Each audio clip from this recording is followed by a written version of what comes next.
بادشاہ گرمی کا موسم تھا تو عارف رومی کہتے ہیں وہ سخت گرمی لگی تو ایک باغ میں گھس گیا، پانی پیا تو مالی سے کہنے لگا، باغ کا مالی اللہ کا نیک بندہ تھا، اس سے کہنے لگا کوئی کھلاؤ یار۔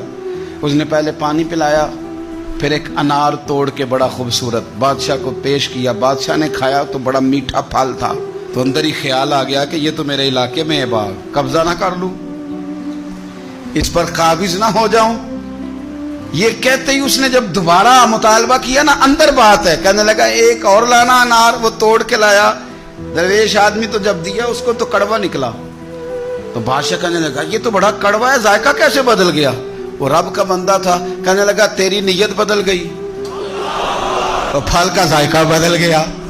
اگر تیری نیت ٹھیک رہتی تو اللہ تبارک و تعالی اس کو بھی ٹھیک رکھتے، تیری چونکہ نیت جو بدل گئی۔